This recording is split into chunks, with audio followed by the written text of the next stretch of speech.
नमस्कार, मैं हूं लक्ष्मण सिंह सुरजना। आप देख रहे हो फर्स्ट लाइफ न्यूज। अभी फिलहाल मैं मौजूद हूं तुलसी मेमोरियल कैंसर हॉस्पिटल। ये अपने बीकानेर जो रानी बाजार पुलिया के पास में वहां पर मौजूद हूं। यहाँ पे आने का सबसे बड़ा मकसद अपना यही था कि यहाँ पर एक मरीज का दुर्लभ और त्रुटिपूर्ण एक ऑपरेशन किया गया, तो उसके बारे में जानकारी लेने के लिए हम यहाँ की जो डॉक्टरों की जो टीम है उनसे मिलने के लिए अपन यहाँ पे आए और उनसे भी अपन जो अब मरीज हैं उनसे भी चर्चा करेंगे और जो डॉक्टर साहब हैं उनसे भी चर्चा करेंगे। धन्यवाद। बीकानेर जैसे शहरों में इतना बड़ा ऑपरेशन होना मेडिकल जगत के लिए किसी उपलब्धि से कम नहीं है। तुलसी दारणिया सुपर हॉस्पिटल में कैंसर मरीज की इस सर्जरी ने साबित किया है कि अब छोटे शहरों में भी हाई लेवल मेडिकल सुविधाएं उपलब्ध हैं। जहां पर जो मरीज है वहां पर अपनी पूरी जो डॉक्टर की टीम है वो भी यहाँ पे अपने साथ में मौजूद है और मरीज भी मौजूद है और मरीज की जो परिजन है वो भी अपने साथ में मौजूद है। पहले अपन डॉक्टर साहब से भी चर्चा करेंगे ये जो बीमारी थी कितनी दुर्लभ और कितनी खतरनाक बीमारी थी। अपने साथ में यहाँ तुलसी दारणिया के जो दोनों स्पेशलिस्ट जो डॉक्टर हैं, डॉक्टर साहब सुनील जी भी अपने साथ में, डॉक्टर साहब भवानी सिंह जी भी अपने साथ में, तो इनसे भी अपन चर्चा करेंगे ये बीमारी कितनी और कितनी दुर्लभ थी। नमस्कार डॉक्टर साहब। हाँ, ये पेशेंट को जो है ना बायलैटरल जो टीएम जॉइंट का पोस्ट ट्रॉमेटिक एनकाइलोसिस हो गया। मतलब इसका मुंह नहीं खुलता था, पूरा मुंह बंद हो गया था। इसका एक बार 3 साल पहले जयपुर में भी प्रयास किया गया, लेकिन वो ऑपरेशन सक्सेस नहीं हुआ और जब हमारे पास आए तो इनका मुंह एकदम कम्प्लीटली बंद था। फिर हमने इसको ऑपरेशन द्वारा इसको दोनों टीएम जॉइंट का ऑपरेशन करके और मुंह खिला और अब मरीज पूरी तरह से स्वस्थ है। अब खा पी सकता है, पहले मुंह नहीं खुलता, वो कुछ खा पी नहीं सकता था, अब सारी चीज नॉर्मल हो चुकी है मरीज। डॉक्टर साहब, आपने ये जब ये ऑपरेशन किया था, ये सबसे जटिल जो काम है, यानी कि जो गले से ऊपर का जो काम वो सबसे जटिल होता है और इस ऑपरेशन में बहुत जटिलता ही होगी, तो इसमें जो मेन जो बेसिकली जो आपने क्या था वो थोड़ा हमारे जो दर्शकगण उनको बता सकते हैं आप? ये टिश्यू क्या फाइब्रस हो जाता है। जब एक बार अपना ऑपरेशन कर देते हैं तो ऑपरेशन के बाद में दोबारा उस जगह ऑपरेशन करना एक नामुमकिन चीज होती है। पर हमने इसमें क्या है, यहाँ कान के पास में से जो चेहरे की नसें निकलती है, जैसे आंख की नस होती है और अपर लिप और लोअर लिप की, तो उसमें सुनपन आना या उनका पैरालिसिस होना या मुंह का टेढ़ा हो जाना, ये कई जटिलताएं सामने आती है। यानी इस ऑपरेशन में मरीज को लकवे मारने वाली भी शिकायत भी हो सकती है? होती है ये चीज। अभी अपना जो आपने जो ऑपरेशन किया वो मरीज एकदम स्वस्थ है, कोई दिक्कत नहीं है। जो ये जो ऑपरेशन जो आज से 3 साल पहले हुआ था, उसके बाद में ऐसा क्या हुआ कि इनको दोबारा ये ऑपरेशन करवाना जरूरी हुआ? वो बोनी एंकाइलोसिस हो गया था। पहले क्या हुआ था उसका मुझे भी नहीं पता है क्या था, बट मेरे पास में जब आया तो ये कम्प्लीटली बोनी एंकाइलोसिस था टाइप 4 में। तो उसमें जबड़े के ऊपर की जॉइंट होता है, उसमें क्या 2 प्रकार के हड्डियां होते हैं, तो कॉन्डाइल होता है और एक होता है कोरोनेट। तो कोरोनेट प्रोसेस पूरा क्रॉस करके जाइगोमेट्रिक आर्च से ऊपर की तरफ गया हुआ था। अच्छा। और कम्प्लीटली एंकाइलोसिस हो रखा था, बोनी एंकाइलोसिस।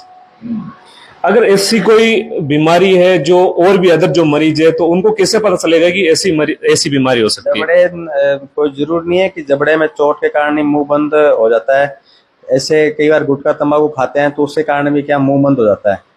तो जैसे गुटखा तंबाकू अगर टाइम पे अपने पास में आ जाता है मरीज, तो क्या है मुंह खुल जाता है, चाहे दवाई के द्वारा खुले या सर्जरी के द्वारा खुले। अदरवाइज क्या होता है, अन्यथा वो कैंसर की बीमारी में भी परिवर्तित हो जाता है। धन्यवाद डॉक्टर साहब। अपने डॉक्टर साहब से थोड़ी चर्चा। डॉक्टर साहब, ये जो कैंसर की जो बीमारियां हैं ये मुख्यतः किस कारण से होती है? कुछ बेसिकली कुछ बातें जो अपने जो दर्शक हैं उनको आप बता सकते हैं? मैं कहता हूँ जो मुंह का कैंसर है उसका सबसे अभी जो मेन कारण है वो है लोकल टोबैको च्यूइंग का असर। मतलब मुंह के अंदर जो चबा के रखते हैं, दांत के पास लगा के जो रखते हैं और उसको पूरे दिन तक लगातार लगाए रखते हैं, और उसकी वजह से ये कैंसर होने की संभावना ज़्यादा होती है। दूसरा जो मुख्य कारण देखा गया है, ज़्यादातर मुंह के अंदर सफाई नहीं रखना किसी भी वजह से, चाहे कुछ खाने पीने की वजह से हो, चाहे दांत खराब हो, चाहे इग्नोरेंस हो, उसकी वजह से भी ये मुंह के कैंसर होने की संभावना काफ़ी ज़्यादा रहती है। ये अभी जो कैंसर है जैसे ज्यादा बुजुर्गों में ना आके ज्यादा जो युवा जो वर्ग है उनमें ज्यादा आ रहा है, तो जो अपने जो युवा साथी हैं तो आप उनको क्या संदेश देना चाहोगे आप? मैं ये कहना चाहूंगा युवा साथी को कि टोबैको का पूर्ण रूप से उसको है ना निषेध करे। मतलब बिल्कुल ही गुटखा खाना, मुंह के अंदर रखने की सुपारी खाना, पान बीड़ी, ये सारी चीजें यदि अवॉइड करते हैं तो काफी हद तक जो है ये इस कैंसर, मुंह के कैंसर से बचा जा सकता है। धन्यवाद डॉक्टर साहब का। अब अपने साथ में भवानी सिंह जी और डॉक्टर साहब ये बताएंगे इनका जो ऑपरेशन है वो किस तरह का। डॉक्टर साहब थोड़ा बताएंगे आप ऑपरेशन कहाँ पर क्या हुआ था, वो बताएं आप थोड़ा सा। इसके जो है मरीज के जो दोनों टीएम जॉइंट है वो पूरे जाम हो चुके थे। टेम्पोरोमैंडिबुलर डॉक्टर साहब एक चीज थोड़ा सा डॉक्टर साहब, मैं अगर जैसे अपने जो आम जो लोग हैं वो ये अपनी जो मेडिकल की भाषा वो समझ नहीं पाएंगे, तो आप इनको ऐसे थोड़ा सा टच करके मैं ये कह रहा हूँ कि ये जो जोड़ है जहां से अपने मुंह की हड्डी अपना काम करती है, ऊपर नीचे होती है, ये जोड़ दोनों तरफ यहाँ पे होते हैं। ये दोनों जोड़ चोट लगने की वजह से जाम हो गए, जो हड्डी आपस में चिपक गई, जिससे क्या मूवमेंट नहीं हो रही, पूरा मुंह बंद रहता था। अब क्योंकि ये हमने दोनों तरफ का ऑपरेशन करके उस हड्डी का पीस निकाल दिया है, अब जो है इसका मूवमेंट आराम से मुंह खोलो पूरा, अब ये पूरा मुंह खोल सकता है आराम से। यानी कि ये दोनों तरफ से आपने हड्डी का जो टुकड़ा था वो निकाल दिया, जो इसको जोड़ को उसने जाम कर रखा था, जिससे ये मरीज मुंह नहीं खोल पा रहा था। और वो जो बचपन में कोई चोट लगी उसकी वजह से जो है इसके जो जॉइंट है उनकी जो लेयर्स होती है कैप्सूल, उसका पूरा फाइब्रोसिस होने की वजह से जो है मुंह खुलना बंद हो गया। ऐसा केस कभी पहले आपके पास में आया था या पहले इससे भी छोटे बच्ची आई थी, उसका भी पूरा बचपन में चोट लगी थी, लगभग 7 से 8 साल की थी, और उसका पूरा मुंह बंद था। हम लोगों ने ऑपरेशन किया, उसके एक साइड का ही था, इसके दोनों साइड का था, तो उससे भी उसका पूरा मुंह खुल गया।